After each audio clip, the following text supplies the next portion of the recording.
Yo, what's going on, everybody? It's your boy Blue, and we're here. We're back with another video. Let's go ahead and get right into it.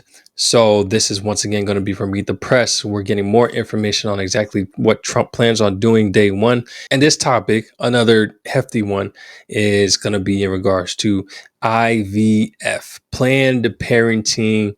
I don't know how people equate this to abortion, but ultimately, to me, I don't see how this is the same thing. There's fertilization and there's abortion. I don't know why they could make the two as in one thing.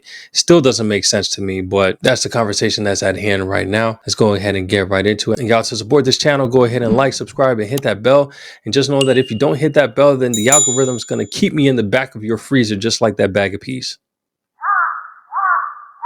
Anyways, let's go ahead and get right into it.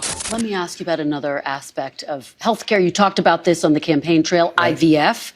You promised free IVF for all who want it, either through the government or through mandates with insurance companies. I've been hearing from Republican senators, some of them, who say they're not going to support that plan. How are you going to get that passed? Well, we're going to see. We want them to pay, ideally the insurance companies to pay for it, the fertilization. I came out very early for a Republican especially, and I think they were looking for my guidance, my great wisdom, right? They were looking for it. And I got a call from Katie Britt, who's a terrific person, senator from Alabama, and she said, sir, we just had a really negative ruling from a judge in Alabama, conservative judge, that all of these clinics had to be closed. And she said, and she went into great detail, and she said people are devastated over it. And after literally speaking to her for 5 minutes, I issued an order, really an order in a sense. And it was a statement from the Republican Party that we are all for IVF and fertilization. Okay. The Alabama legislature. Which is weird. Again, during the debate, one of the biggest things that Kamala was talking about is how they're taking away the rights to the bodies and how they're going to take away IVFs. Why would they do that again? Now, there's some people, I know some people that are against the idea of giving up their egg to allow somebody else giving up their eggs to allow somebody else to have a kid.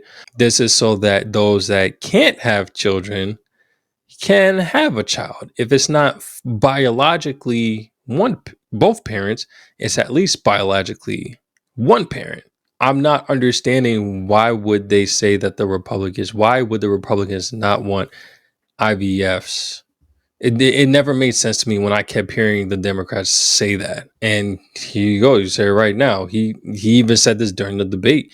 He didn't say nothing about getting rid of IVFs. And here he goes saying it again. So, in Democrats, there you go. This came out the horse's mouth yet again. There is no cancellation of IVFs. They met the following day and passed it. It was a beautiful thing to see. And I consider myself to be the father of IVF in a certain way. And the Republicans were very strong on the issue. But, sir, I want to understand where it falls in your list of priorities. I mean, is this something we can expect to see you try to move on in the first 100 days? We're going to be talking about it, and we're going to be seeing. We have a lot of other things. I have tax cuts. We'll be submitting in either the first or second.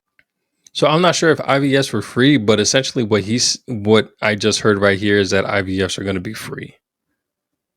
That's what I heard. So that's the question I have right now. So not even the thought of him removing IVFs like the Democrats have been pushing. The idea is that he's trying to make IVFs free. At least that's what I heard. I may have heard wrong. Let me know if I heard wrong. Second package to Congress, the extension of the tax cuts. So that might very well be in there, or it'll come sometime after that. Let's talk about abortion, sir. You have taken responsibility for overturning Roe v. Wade. You've said that abortion is now a state issue. There are steps that you could take, though, as president, to restrict abortion through executive action without Congress. More than half of abortions in this country are medication abortions. Will you restrict the availability of abortion pills when you're in office? I'll probably stay with exactly what I've been saying for the last 2 years, and the answer is no. Again, stuff that he's said himself. He didn't plan on, yeah, Roe v. Wade was overturned. And yeah, he did, use that as a hurrah point for the Republicans. But there's nothing about having the abortions like completely removed. It's a state decision.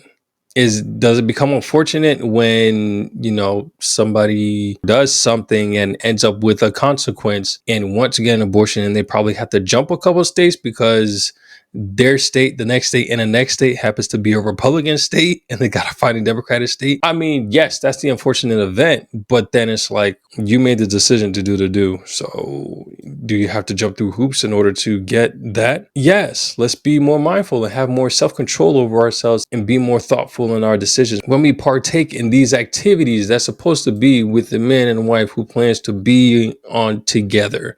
This is what we were given as God's gift, to be able to mate with one another and procreate. That's the whole idea. That's a natural thing, is to procreate. You want to use something that's unnatural to get rid of something that was natural that you decided to do.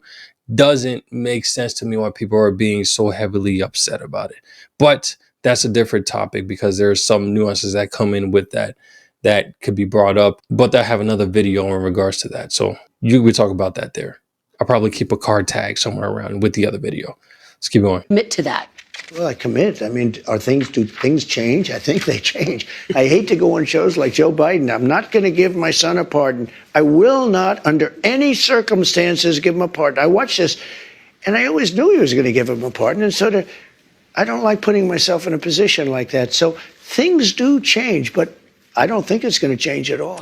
So that clears the air, or at least I'm hoping that clears the air for a lot of Republicans, those on the left, those that really hate Trump because he plans on getting rid of abortion and planning on getting rid of IVFs. Clearly, that was not his plan at all, to get rid of IVFs, by no means. And the abortion is going to stick the way that it is. It's the state's decision. So there is no absolute ban on abortion. He never plans on doing an absolute ban on abortion.